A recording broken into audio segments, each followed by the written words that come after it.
এমনটি চলছে। 6 বছরের শিশু কন্যা থেকে নিয়ে 60 বছরের বৃদ্ধা পর্যন্ত ধর্ষিত হচ্ছে। কথা বলেন ঠিক কিনা? ছোট্ট বাচ্চাকে কোলের মধ্যে নিয়ে আকাম কুকাম করা, রাস্তা পাচ্ছে না, বুদ্ধি পাচ্ছে না, ব্লেড দিয়ে চিরে ফেলে দিয়েছে, কেটে ফেলে দিয়েছে।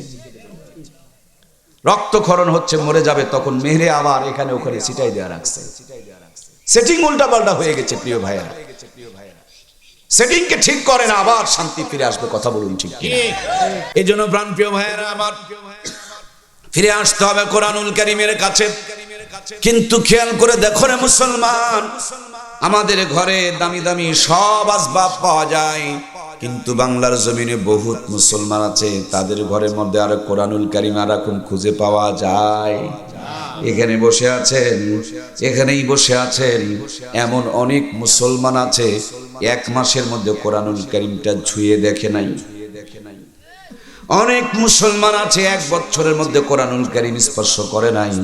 এমন অনেক কপাল পোড়া মুসলমান আছে গোটা জীবনে একবার আল্লাহর কালামটা বুকের মধ্যে জড়িয়ে ধরতে পারে নাই। এরকম কপাল পোড়াও আমাদের মাঝে আছে না নাই? প্রাণপ্রিয় ভাইয়ের আমার, অথচ কোরআনুল কারীম এমন একটা দামি নিয়ামত, যেখানে যেমনে যেভাবে যতটুকু কোরআনুল কারীমের ছোঁয়া লেগেছে প্রত্যেকটা জিনিসের আল্লাহ তাআলা ইজ্জত বাড়িয়ে দিয়েছেন। কোরআনুল কারীমকে আল্লাহ তাআলা আরশে আযমে রেখেছিলেন, ফি লাউহিম মাহফুজ। আরশে আযমের মর্যাদা বেড়ে গেল। কোরআনুল কারীমকে নিয়ে এসেছেন মুআল্লিমুল মালা, ফেরেশতাদের সরদার হযরতে জিবরাইল। সম্মান মর্যাদা আল্লাহ তার বাড়িয়ে দিলেন। এই কোরআনুল কারীম একটি পাহাড়ে নাজিল হয়েছে, ওই পাথরের পাহাড়কে আল্লাহ তাআলা আলোর পাহাড় জাবালে নূর বানিয়ে দিলেন। এই কোরআনুল কারীম রমজানুল মুবারক নামক একটা মাসে নাজিল হয়েছে। রমজান মাসের মর্যাদাকে আল্লাহ তাআলা 70 থেকে 700 গুণ পর্যন্ত বাড়িয়ে দিয়েছে। এই কোরআনুল কারীম একটি মুবারক রাত্রে নাজিল হয়েছে, লাইলাতুল কদরি খায়রুম মিন আলফি শাহর। 1 রাতের মর্যাদাকে আল্লাহ তাআলা 1000 রাতের চাইতে বেশি দামি বানিয়ে দিয়েছেন। সুবহানাল্লাহ বলেন। এই কোরআনুল কারীম যেই কাগজে লেখা হয়েছে, পৃথিবীর জমিনে এর চাইতে কি কোনো দামি কাগজ আর আছে? এই কোরআনুল কারীম যেই কাগজের মধ্যে জড়ানো হয়, যেই কাপড়ের মধ্যে জড়ানো হয়, তার চাইতে দামি কাপড় আর দুনিয়ার মধ্যে কোথাও। এজন্য বন্ধু, আপনার ছেলেকে আপনি ডাক্তার বানাতে পারেন, আপনার ছেলেকে আপনি মাস্টার বানাতে পারেন, আপনার ভাইকে আপনি ইঞ্জিনিয়ার বানাতে পারেন, কিন্তু মুসলমান পরিষ্কার কথা, আগেই ডাক্তার নয়, আগেই মাস্টার নয়, আগেই ইঞ্জিনিয়ার নয়, আগে কোরআনুল কারীমের ফার্মায় ঢুকায়া ইমানদার বানাতে হয়। কথা কি বোঝা গেছে? কথা কি বোঝা যাচ্ছে? এখন আপনাদের সবার গায়ে শীতের কাপড়, কেন? বলে ঠান্ডা যেন না লাগে। শীতের ভয়ে শীতের কাপড় পরলেন, আর জাহান্নামের ভয়ে কেন কোরআনুল কারীমকে ধরলেন না? শীতের ভয় আছে, জাহান্নামের ভয় আপনার নেই। আমাদের দেশে আমার প্রিয় ভাইয়েরা, অল্প কিছুদিন আগে করোনার ভাইরাস চলে গেল। সবাই করোনার টিকা নিয়েছেন, 3 ডোজ কমপ্লিট করে বুস্টার ডোজ দিয়ে সার্টিফিকেট নিয়ে বাড়িতে বসে আছেন। যদি জিজ্ঞেস করা হয় ডোজ কি কমপ্লিট আছে, আপনি বলবেন হ্যাঁ আমার করোনার ডোজ কমপ্লিট করা আছে। ভাইও, করোনার ডোজ তো কমপ্লিট আছে, ইমানের ডোজ, কোরআনের ডোজ কি কমপ্লিট আছে? সূরা ফাতিহা তো আপনার সন্তান পড়তে পারে না, কালেমা তো আপনার সন্তান পড়তে পারে না, আপনার মেয়ে পাক নাপাকের মাসালা জানে না, আপনার মেয়েটা পবিত্র অপবিত্র তাকে বোঝে না। এই পরিবারে সব থাকতে পারে, যেই পরিমাণে কোরআন পরিবারে কোরআন থাকবে না, সেই পরিমাণে শান্তি আশা করা যায়। প্রিয় বন্ধুরা আমার, 50 বছর আগে এদেশে এত উন্নতি ছিল না, অগ্রগতি ছিল না, ডিজিটাল প্রযুক্তি ছিল না, হাতে হাতে মোবাইল ফোন ছিল না। আমার দেশটা এত শিক্ষার পিছনে আবার সামনের দিকে যেই পরিমাণ এগিয়েছি সেই পরিমাণ এগিয়ে ছিল না, কিন্তু কোরআন সুন্নাহর সাথে সম্পর্ক ভালো ছিল। ভাঙা ঘরের মধ্যেও যেন জান্নাতের সুখ আর শান্তি ছিল। কথা বলুন ঠিক কিনা? মূর্খ নানুয়ার দাদুরা বিয়ে করেছেন, তখনকার জামানার অশিক্ষিত হাফ প্যান্ট পরা 12 বছর 11 বছরের নানি আর দাদিকে বিয়ে করেছেন। সেই জামানার 500 টাকা পণ দিয়ে বিয়ে করেছেন। নগদ 500 টাকা দিয়া 5 বিঘা জমি কিনে পাওয়া গেছে। 5 বিঘা জমির মূল্য দিয়া যেই নানি দাদিকে বিয়ে করা হলো, তিনি কিন্তু এমএ পাস ছিলেন না, ডিগ্রি পাস ছিলেন না। তখনকার জামানায় কোনো চেয়ার মায়েদের দখলে ছিল না, কিন্তু মায়েদের দখলে ছিল কোরআন আর সুন্নাহ। মাথায় কাপড় ছিল, শরীরটা তারা ঢেকে রেখেছিল, পর্দা পুশিদা মেনটেন করেছিল। ওই মূর্খ মা বোনের এতটা দাম বেড়ে গিয়েছিল, আজকের 5 লক্ষ টাকার চাইতে তখনকার 500 টাকার বেশি মূল্য ছিল। 5 বিঘা জমি কিনে পাওয়া যাইতো। ওই 5 বিঘা জমির মূল্য দিয়া যেই নানি দাদিরে বিয়ে করা হলো, সেই মূর্খ নানি দাদির পেটে 12টা 15টা 18টা পর্যন্ত সন্তান জন্মগ্রহণ করলো। একজন নানি দাদিকেও কসাইখানা নিয়ে পেট চিরে বাচ্চা বের করা দরকার পড়লো? সব কটা সন্তানকে বুকের দুধ খাওয়ায় লালন পালন করেছে।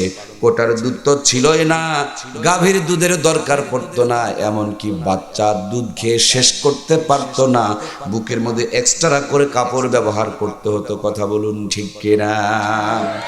আজ তো ডিজিটাল জামানা, সব চেয়ারগুলো মায়েরা দখল করে নিয়েছে। প্রধানমন্ত্রীরাও তিনারা, বিরোধী দলেরটাও ওনারা। একটাই মাত্র বুড়া চাচা ছিল উত্তরবঙ্গের কৃতি সন্তান হুসাইন মোহাম্মদের 7 চাচা, চাচাই মরেছে, চাচি গিয়া নাঙ্গলের মুঠা খান ধরেছে। দামি দামি 3 খান চেয়ারে কিন্তু খালাম্মা, ফুবি আম্মা আর চাচি আম্মারা দখল করে নিয়েছে। নিজেদের নিরাপত্তার জন্য ইফটিজিং, যৌতুক আর নারী নির্যাতনের আইন পাশ করেছে। শুধুই কোরআন সুন্নত না থাকার কারণে আইনের উপরে নোক্তা পরে পরে আইন যেন গাইন হয়ে গিয়েছে। বাড়তে বাড়তে যৌতুক নামে জরিমানা আদায় করতেছে। কথা বলেন ঠিক কিনা? তখন তো 12 বছরের মধ্যেই বিয়ে হয়ে যেত, এখন আইন পাশ করা হয়েছে 18 বছর আগে বিয়ে দেওয়া যাবে না। আরো কত পদ্ধতি বের হয়েছে, বিয়ের পর পর বাচ্চা নেওয়া হবে না, কত কত কি গ্রামে গ্রামে ফ্রি সাপ্লাই করতেছে, যাতে করে আরো 5 বছর কেটে যায়, 25-30 বছরে বাচ্চা নিতে চায়। আগের থেকে জামালপুরের কোনো একজন ভালো গাইনি ডাক্তারের সাথে যোগাযোগ শুরু করে দেয়। যেমনি পেটের মধ্যে বাচ্চা এসেছে, ইসিজি, আলট্রাসাউন্ড, এক্সরে শুরু হয়ে গেছে। কায়দাই না বেকায়দায়, শুকনাতে আছে না পানিতে আছে, ভিটামিন আছে না নাই, ক্যালসিয়াম আছে না নাই, মিনারেল আছে না নাই, আয়রন আছে না নাই, জিঙ্ক আছে না নাই, হাজার তরিকার পদ্ধতি চালাই, কিন্তু পেটের ভুঁড়িটা ঢেকে রাখতে চায় না। নামাজ কালাম পড়ে না, কোরআনের তেলাওয়াত করে না, হক হালালটা মেনে চলতে চায় না। এজন্য 80 থেকে 90% মেয়েকে এখন কসাইখানা নিয়ে পেট চিরে চিরে বাচ্চা বের করতে হয়। কথা বলুন ঠিক কিনা? ওই নানি দাদিদের বাচ্চাগুলো বুকের দুধ খেয়ে শেষ করতে পারতো না, আর এখন খালাম্মা, ফুবি আম্মার দিকে তাকায় দেখুন, তাদের বাচ্চারা আর বুকের দুধ পায়। ওনারা রেখেছিলেন ঢাকার, আর ইনারা রেখেছেন ফাঁকা। আমার প্রিয় ভাইয়েরা, শহরে গিয়া দেখবেন খাবারের দোকানে মাঝে মাঝে মেস্টেড এসে অ্যালার্ট দেয়। যদি দেখে খাবারগুলো ঢাকার পরিবর্তে ফাঁকা, হাতের মধ্যে হ্যান্ডকাপ দিয়া দোকানদারকে ধরে নিয়ে চালান করে দেয়, জরিমানা করে দেয়। বেটা, এই খাবারের মধ্যে মশা বসেছে, মাছি বসেছে, বদনজর পড়েছে, ধুলাবালি পড়েছে, এ খাবার খেলে দেশের মানুষ অসুস্থ হয়ে যাবে। সর্বনাশ! বড় বড় মানুষের খাবার দোকানে যত্ন সহকারে ঢাকা, আর ছোট ছোট বাবুদের জন্য, বেবিদের জন্য, সোনামণিদের জন্য, বাচ্চাদের জন্য, আমাদের কলিজার টুকরা সন্তানদের জন্য দয়ার আল্লাহ দয়া করে মা বোনের বুকে রিজার্ভ খাবারগুলো রেখে দিয়েছেন। এখন বুড়া মানুষের খাবারগুলো ঢাকা, আর ছোট্টদের খাবারগুলোকে মা বোনেরা বুকের মধ্যে রেখে দিয়েছেন ফাঁকা। এজন্যই আমাদের বাচ্চাগুলো ছোট্ট থেকেই রোগা আর সোগা। কথা বলুন ঠিক কিনা? ও আল্লাহ, আল্লাহ রে, এ কোন দুনিয়ায় পাঠাইলা আমারে? এই জামানার মানুষগুলোর মানুষ নাহি বলে, গরু ঘোড়া হার মানায়া হাইনার মতো চলে। ও আল্লাহ, আল্লাহ রে, এ কোন দুনিয়ায় পাঠাইলা আমারে? হাইরে সাধের দুনিয়ায় মানুষ পাওয়া বড় দায়, মানুষ দেখতে চলে নেবার জাদুঘরে যায় সবাই, মানুষ দেখতে চলে নেবার কোথায়? ভাইয়েরা আমার, জাদুঘরে গিয়ে দেখবেন আদিম জামানার মানুষকে তারা বানিয়ে রেখেছে। শাড়ি, 3 পিস, পাঞ্জাবি, পায়জামা, লুঙ্গি ছিল না, কিন্তু মানুষের শরম ছিল, ইজ্জতের দাম ছিল, সতীত্বের মর্যাদা ছিল। বড় বড় গাছের পাতা আর ভিন্ন গাছের লতা দিয়া মানুষ তার ইজ্জতকে ঢেকে রেখেছে। আর বর্তমান জামানায় চিরে ফেরে ইজ্জত বের করে দেখানোর প্রতিযোগিতা শুরু হয়েছে। ঠিক কিনা?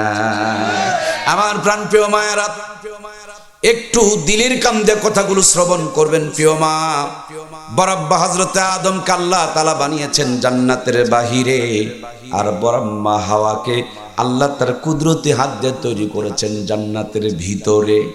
বাবাকে বাহিরে, মাকে ভিতরে বানিয়েছেন কে? আল্লাহ। কোম্পানি টায়ার বানায় শক্ত করে, এটা থাকবে বাহিরে, টিউব বানায় নরম করে সফট করে, এটাকে থাকবে ভিতরে। টায়ার আর টিউব ঝগড়া যদি লেগে বলে আমি আর ভিতরে থাকতাম না, খালি আমার চাপ লাগে। বুঝা যাচ্ছে কি? টায়ারের ভিতরে দিয়া টিউব যদি বাইরে দেওয়া হয় গাড়ি তো ভালোই চলবে, কি চলবে? যেমনটি চলছে। 6 বছরের শিশু কন্যা থেকে নিয়ে 60 বছরের বৃদ্ধা পর্যন্ত ধর্ষিত হচ্ছে, কথা বলেন ঠিক কিনা? ছোট্ট বাচ্চাকে কোলের মধ্যে নিয়ে আকাম কুকাম করা, রাস্তা পাচ্ছে না, বুদ্ধি পাচ্ছে না, ব্লেড দিয়ে চিরে ফেলে দিয়েছে, কেটে ফেলে দিয়েছে। রক্তক্ষরণ হচ্ছে, মরে যাবে, তখন মেহরে আবার এখানে ওখানে ছিটাই দেওয়া রাখছে। সেটিং উল্টা পাল্টা হয়ে গেছে প্রিয় ভাইয়া। সেটিংকে ঠিক করে না, আবার শান্তি ফিরে আসবে, কথা বলুন ঠিক কিনা? দুনিয়াতে আসার পর বড় আব্বা হযরতে আদম বড় বড় গাছের 3টা টুকরা পাতা দিয়ে ইজ্জতকে ঢেকে রেখেছিলেন। সেজন্য মৃত্যুর পর আদমের স্মৃতি স্বরূপ পুরুষের জন্য, ছেলে মানুষের জন্য কাফনের কাপড় কয় পিস? 3 পিস। বড় আম্মা হযরতে হাওয়া বড় বড় গাছের 5টা টুকরা পাতা দিয়ে ইজ্জতকে ঢেকে রেখেছিলেন। এজন্য হাওয়ার বংশধর আমার মায়েরা মৃত্যুর পর ছেলেদের জন্য যদিও কাফনের কাপড় 3 পিস, কিন্তু মায়েদের জন্য কয় পিস? এই 5 পিস ছেড়ে দিয়ে তারা 3 পিস ধরেছিল। 3 পিস বাতিল করে 2 পিস আমদানি করেছিল, এখন 2 পিসও ছেড়ে দিয়েছে, তার মানে 1 পিস চলতেছে। কমতে কমতে 1 পিসে চলে এসেছে। এইটা যদি বাদ দিয়ে দেয় দেশে থাকার আর উপায়। সামনে তাকালে পায়জামা ফাটা, ঘাড় ঘুরাবেন মাজার মধ্যে কাটা, পিছনে তাকাবেন তা আবার সিনেমার পোস্টার লাগা। যদিও সোনার বাংলা, স্বাধীন বাংলা, ডিজিটাল বাংলা, কলিজার টুকরা মাতৃভূমি বাংলা আমার, কিন্তু এই কাটার ফাটা দিয়া দেশটা সর্বনাশ হয়ে গিয়েছে। আল্লাহর আযাব আর গজবের মুখোমুখি দাঁড়িয়ে গিয়েছে। রহমত পাওয়া যায় না, বরকত পাওয়া যায় না, সব জায়গাতেই বেপরদার কারণে অশান্তি চালু হয়ে গেছে, কথা বলুন ঠিক কিনা? আমার প্রিয় ভাইয়েরা, আমার মমতাময়ী কলিজার টুকরা মায়েরা, মৃত্যুর আগ পর্যন্ত কিরণমালা পরবেন, কটকটি পরবেন, আর পাখির আদর্শ বাস্তবায়ন করবেন।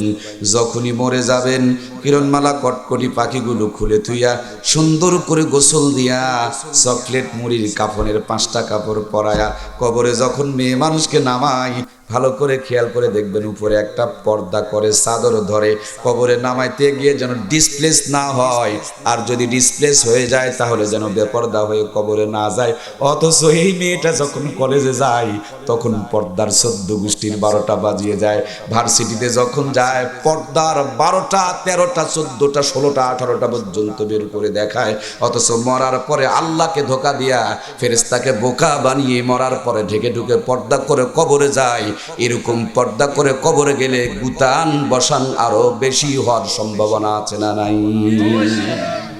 এটা কোন থানা ভাই? ইসলামপুর থানায় একটা আসামি ধরা পড়েছে। আসামি বলছে স্যার সরি, পুলিশে বলছে চালান করে দাও, ভুল স্বীকার করছে, মারামারি কি দরকার? আর একটা চোর ধরা পড়েছে, চোর শুধু না ছেঁচর। পুলিশের এই চোখ দেখায়, এই পুলিশ বেটা তুই আমার চিনিস? পুলিশে কয় বাবা রে, যে ঝাড়ি মারছে না জানি কেউ হইতে পারে। কি আপনি? বলে আমি প্রধানমন্ত্রীর বড় আব্বা। পুলিশ তো শরীরের মধ্যে একটা ঝাঁকুনি দিয়ে উঠছে যে চাকরি গেছে না আছে। পুলিশ তো বুঝতেছেন কি কষ্ট হচ্ছে না আমার প্রিয় ভাইয়ের? পুলিশ তো পুলিশ বলে কথা। আমি থানা মসজিদের খতিব তো বুঝি একটু, খালি একবার পায়ে তাকায় আর একবার পাছায় তাকায় আর একবার মাথায় তাকায়। চিন্তা করে প্রধানমন্ত্রীর বড় আব্বা, নরমাল নেতার পিছনে 17টা গাড়ির বহর, আর এত বড় ভিআইপি নেতা ফুটপাতে ঘুরে বেড়ায়, পা ফাটা, পাছার মধ্যে কাপড় থাকতেছে না, মানে গোস্ত নাই, মুজ দাড়িগুলো সব পেকে লাল হয়ে গেছে গাঁজা টানতে টানতে। পুলিশ দেখেই চিনে ফেলে দিয়েছে, বেটা তুই কত বড় প্রধানমন্ত্রী বড় আব্বা, আমি তোর দেখেই চিনে ফেলে দিয়েছি, চ এখন কিছু বলবো না, আগে থানায় চল। থানায় নেওয়ার পর চোখে একটা গামছা দিয়া বাঁধন দিয়া, হাত 2টা পিছনে শক্ত করে কষন দিয়া, 1.5 হাত একখান লাঠি নিয়া কেবল ঠেঙের গিরায় 2-4টা বসান দিয়েছে। প্রধানমন্ত্রীর বড় আব্বা নামে ফেন্সিখোর, গাঁজাখোর ভর ভর করে জিন্দেগির সব আকাম কুকাম গুলো বলতে শুরু করে দিয়েছে। কলিজার টুকরা ভাইয়েরা আমার, একটু কথাগুলো বুঝবেন। আপনার ইসলামপুরের পুলিশ যদি ঠ্যাঙের গিরায় বসান দিয়া অরিজিনাল তথ্যগুলো বের করে নিয়ে আসতে পারে, মৃত্যুর আগ পর্যন্ত আলেমদের বাঁশ দিবেন, কোরআন সুন্নাহর 12টা বাজিয়ে দিবেন, মানুষের জমিনের আল কাটবেন, গ্রামীণ ব্যাংকে ঠেঙ্গা মারা আশ আর সবুজ সঙ্গে বউ বন্দুক থিয়া টাকা তুলবেন, কুকুরের মতন দাঁড়িয়ে দাঁড়িয়ে প্রসাব করবেন, নিজের বউ বাচ্চাকে মোটরসাইকেলে পিছনে বসে এক দেশের মানুষকে জাহান্নামের দাওয়াত দিয়ে বেড়াবেন। আর মরার পরে কি সুন্দর বিসমিল্লাহি ওয়া আলা মিল্লাতি রাসূলুল্লাহ বলে নবীর নৌকায় চলে জান্নাতে চলে যাবেন। এটা মামুর বাড়ি নয়, কবরে গিয়া গুতান বসানোর ব্যবস্থা আছে না নাই? কি বোঝা যাচ্ছে? সব আপনাদের বিরুদ্ধে। এটা কাম করছেন একটা, নওগাঁ থেকে দাওয়াত দিয়ে নিয়ে আসছেন আপনাদের বিরুদ্ধে বলার জন্য। বলবো কি, বক্তৃতা কি এরকম চলবে? ব্যারাম থাকলে আবার জ্বলবে, জ্বলন সহ্য করা লাগবে। পারবেন তো ইনশাআল্লাহ? দেখি যতদূর পারবেন ততদূরই মেডিসিন দেওয়া হবে ইনশাআল্লাহ। অপারেশন থিয়েটারে ডাক্তার রুগী নিয়ে গেছে, যেমনি একটা চাকু বার করছে, রুগী মুঠে দৌড় মারছে। বলেন তো ভাইয়েরা আমার, অসুস্থতা বাড়বে, সারবে না বাড়বে? দেখেন, এই শক্ত কথা শুনে আবার দৌড়াদৌড়ি করিয়েন না, তাইলে কিন্তু বিপদে পড়ে যাবেন। আমরা সব সংশোধন হওয়ার নিয়তে এসেছি। আল্লাহ তাআলা আমাদেরকে এখান থেকে সংশোধন হয়ে পরিবর্তন হয়ে যাওয়ার তৌফিক দান করে বলুন আমিন। ভাইজান, আমি ওয়াজ করতে পারি না ভাই, ওয়াজ করতে জানিও না। আমি যা কিছু করি তা হলো ওয়াশ, ওয়াশ, নো ওয়াজ। আমার কথাগুলো হলো ওয়াশ করা। এই ভাইরাস নিয়ে কবরে গিয়ে রেহাই পাওয়া যাবে? মাগো, মরার আগ পর্যন্ত দেখাবেন আর মরার পরে ঢেকে চলে যাবেন, এটা হয় না। একটা মানুষ যদি সারা জীবন আওয়ামী লীগ করে আর মরার পরে আওয়ামী লীগের লোকটাকে যদি বিএনপির ভাইদেরকে বলা হয় নিয়ে যান, এটা বলে এটা তো কাটটা আওয়ামী লীগ, এটা আমরা কি করব? একটা সারা জীবন যদি বিএনপি করে আর মরার পরে বিএনপির লোকটারে যদি বলা হয় আওয়ামী লীগের ভাইরা নিয়ে যান, আওয়ামী লীগের ভাইরা বিএনপি এটারে নিবে? ও, এটা তো বিএনপি ভাই। ও, মরার আগ পর্যন্ত মৌলবীর পাচাত বাঁশ দিবেন, জোরে গেলে বলবেন দাওয়াত পাইছে, ধীরে হাঁটলে বলবেন বেশি খাইছে, আবার মরার পর মৌলবীর ঘাড়ত চলে জান্নাত যাবেন। পাইলেন কোত্থেকে এই বুদ্ধিটা? কে দিল আপনাকে এই বুদ্ধি? দুনিয়াতে তো সিটারি বাটপারি একটা লিমিটেশন থাকার দরকার। কোরআন নাই, সুন্নাহ নাই, পাক নাই, না পাকের কোনো মাসালা নাই, কিচ্ছু তার ভিতরে নাই। মৃত্যুর আগ পর্যন্ত নামাজের কথা বললে 10 বছরও বলে কাপড় না পাক, 12 বছরও না পাক, 15 বছরে না পাক, 20 বছরে না পাক, 30 বছরে না পাক, 40 বছরে একই কথা বলে হুজুর কাপড় ঠিক নাই। যেমনি 60 বছরে মরে গিয়েছে, মরার পর এখন বড় হুজুরকে ডেকে নিয়ে 60 বছরের না পাক। কতদিনের? ওর নিজের মুখের ঘোষণা, ও নিজের মুখে 60 বছর পর্যন্ত বলছে কাপড় ঠিক নাই, 60 বছর পর্যন্ত বলছে শরীর পাক নাই। এখন 60 বছরে না পাক, মরার পরে পাক বানালে কি হবে? কথা বলেন, হবে? কবরে খবর আছে। এজন্য প্রিয় ভাইয়েরা আমার, আসলে মুসলমান, সব কথার মূল কথা আল্লাহ রাব্বুল আলামিন এই জাতির পরিবর্তনের জন্য 2টি নিয়ামত দান করেছেন। 1 নম্বর নিয়ামত মুহাম্মাদুর রাসূলুল্লাহ, 2 নম্বর নিয়ামতের নাম হলো কিতাবুল্লাহ। এই 2টা নিয়ামত যদি আমরা আমাদের জীবনে ধারণ করতে পারি, আমাদের দুনিয়ার সাধারণ জীবনকে জান্নাতি জীবন বানিয়ে দিবেন কে? প্রিয় ভাইয়েরা আমার, মাথায় যদি কোরআনুল কারীম থাকে, আপনাকে সব পাপ থেকে এই কোরআনুল কারীম বাঁচিয়ে দিবে। আর মাথায় যদি কোরআনুল কারীম না থাকে, বুঝতেই পারবেন না কেমনে কেমনে আপনি পথভ্রষ্ট হয়ে জাহান্নামের দ্বার কিনার প্রান্তরে দাঁড়িয়ে গিয়েছেন। বন্ধু সন্তানকে ঠান্ডা থেকে বাঁচার জন্য জ্যাকেট কিনে দিয়েছো, বৃষ্টির থেকে বাঁচানোর জন্য রিংকোট কিনে দিয়েছো, করোনার থেকে বাঁচানোর জন্য তোমার সন্তানকে করোনার টিকা দেওয়ায় নিয়েছো। তোমার সন্তান জন্মের পর ডান কানে আজান আর বাম কানের একামত ঠিক মতন দিতে না পারলেও কিন্তু 6টা তুমি টিকার ডোজ মেনটেন করিয়েছো। ছোট্টবেলাতে 6টা টিকা যদি দেওয়া যায়, মৃত্যুর আগ পর্যন্ত 6টা রোগ আর আপনার সন্তানকে আক্রমণ করবে না। আপনার সন্তানকে 6টা রোগ থেকে বাঁচানোর জন্য যদি 6টা টিকা দিতে পারেন, জাহান্নাম থেকে বাঁচানোর জন্য কোরআন সুন্নাহর যতগুলো নির্দেশনা, কোরআন সুন্নাহর যতগুলো পথ আর মত রয়েছে, প্রত্যেকটা পথ আর মত প্রত্যেকটা মুসলমানকে ফলো করা দরকার আছে না নাই? আমরা তো অনেকে মনে করেছি মাদ্রাসায় পড়লে মনে হয় ভাত পাবে না। ভালো করে যদি মাদ্রাসায় পড়াইতে পারেন, ভাত খাওয়া লাগবে না, আল্লাহ সারা জীবন বিরিয়ানি খাওয়ার রাস্তা খুলে দিবেন। সুবহানাল্লাহ বলেন। বাংলার জমিনে আমি চ্যালেঞ্জ করে বলছি, আমার কোটি টাকার চ্যালেঞ্জ, বাংলার জমিনে আলেমদের চাইতে কেউ ভালো খায় না। কথা বলুন, খায় নাকি? আলেমদের চাইতে সম্মানী জীবন কারো কোনোদিন হতে পারে? আলেমদের চাইতে কেউ বেশি ঘুমায়ও না।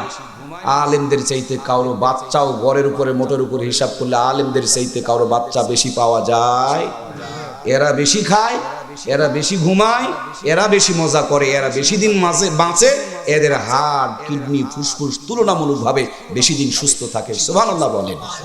শুধুই মাত্র কেবলমাত্র একমাত্র একটাই কারণ, তার নাম হলো এই কোরআন। এজন্য প্রিয় ভাইয়েরা আমার, জামালপুর বাংলাদেশের অত্যন্ত গুরুত্বপূর্ণ একটা জেলা। এই জামালপুরে জেলার ভিতর থেকে দুইটি মানুষ খুঁজে বের করেন। জান্নাতে যাওয়া লাগবে না, জান্নাতের খেলা আপনাকে দেখায় দিব। জাহান্নামে ঢোকা লাগবে না, জাহান্নামের আলামত আপনাকে এই জায়গাতে বসে বসে আপনি দেখায় দিব। দুইটা মানুষকে খুঁজে বের করবেন। একটা মানুষ বের করবেন যার জিন্দেগিতে কোনো ইসলাম নাই, যার জিন্দেগিতে হালাল হারামের কোনো তাওয়াক্কা নাই। বড় একটা পাক্কা একটা হারামখোর খুঁজে বের করবেন, দেখবেন হারামখোরের বাড়ি গাড়ি টাকারও কোনো অভাব। আর একটা লোক বের করবেন ভালো একজন হালালখোর, সেই ইমাম হোক, মুয়াজ্জিম হোক, আর রিক্সা চালক হোক, আর ভ্যান চালক হোক, যেই কাজই করুক না কেন লোকটা যেন হালালখোর হয়, 5 ওয়াক্ত নামাজি হয়, পর্দা পুশিদা কর্নেওয়ালা হয়, এরকম একজন হালালখোর খুঁজে বের করেন। কিন্তু বর্তমানে হালালখোরের বড়ই অভাব চলতেছে। কথা বলুন ঠিক কিনা? বন্ধুরা আমার, হারামখোরের 10 তলা বিল্ডিং করে একটা সিসি ক্যামেরা লাগান। আর এই ইমাম যে মুয়াজ্জিম যে রিক্সা চালক আর ভ্যান চালক 5 ওয়াক্ত নামাজি সুন্নতের উপর জীবন যাপন করনেওয়ালা এই হালালখোর আল্লাহর বান্দার ভাঙা ঘরের মধ্যে আর একটা সিসি ক্যামেরা লাগান। কোটিপতির 10 তলা ঘরে সিসি ক্যামেরা লাগাবেন, আর এই ভাঙা ঘর বেড়া ঘর পুরা ঘরের মধ্যে আর একটা সিসি ক্যামেরা লাগাবেন। টিভির পর্দার সংযোগ দিয়া দিবেন, একদিকে হালালখোরের ঘর আর একদিকে হারামখোরের ঘর। মরা লাগবে না, জান্নাতেও যাওয়া লাগবে না, জাহান্নামেও ঢোকা লাগবে। ভিতরে নগদের উপরে জান্নাত আর জাহান্নামের খেলা চলতেছে। কথা বলুন ঠিক কিনা? আমার প্রিয় ভাইয়েরা, রাতের 9টায় 6 লাখ টাকা নিয়া লম্বা একটা আগরবাতি টানতে টানতে বাড়িতে যাই। মুখের মধ্যে কোনো সালাম নাই, গেটের মধ্যে কলিং বেল লাগাইছে, কলিং বেলে চাপ দেয়। ভাবি এখন কটকটির সিরিয়াল মেনটেন করতেছে, ওনাকে ডিস্টার্ব কেউ আর করতে পারবে না। কাজের মেয়েকে হুকুম করে, দেখো তো গেটের মধ্যে কে যেন এসেছে। গেটে গিয়ে দেখেন স্যার এসেছে, দরজা খান খুলে দিয়েছে, কাপড় চোপড় খুলে টাকাগুলো ভাঁজ করে বসেছে। কিন্তু বইয়ের সাথে স্বামী স্ত্রীর সম্পর্ক ভালো নয়, পেটের মধ্যে ক্ষুধা, কিন্তু বিবির হাতে রান্না তার কপালে জোটে না। কাজের মেয়ে নাক পরিষ্কার করে, সেই হাতে রুটি বানাই সুন্দর করে যত্ন করে রেখে দিয়েছে। ক্ষুধার যন্ত্রণায় টেবিলে খেতে বসেছে, কিন্তু মনের মধ্যে শান্তি নাই, খাবার যেন পেটেই ঢুকতে যায় না। জোর করে ঠেলে ঠেলে যদি পেটের মধ্যে ঢুকাই, পেটে ঢুকতে দেরি, যুদ্ধ বেঁধে যায়। পেটের মধ্যে র্যাব আর সার্জেল গ্যাসের বড়ি ঢুকায়া তখন গন্ডগোল মিটাইতে হয়। কথা বলুন ঠিক কিনা? গরিবের ভাঙা ঘরের দিকে তাকায় দেখো, 150 টাকার বাজার করে নিয়ে বাড়িতে যায়।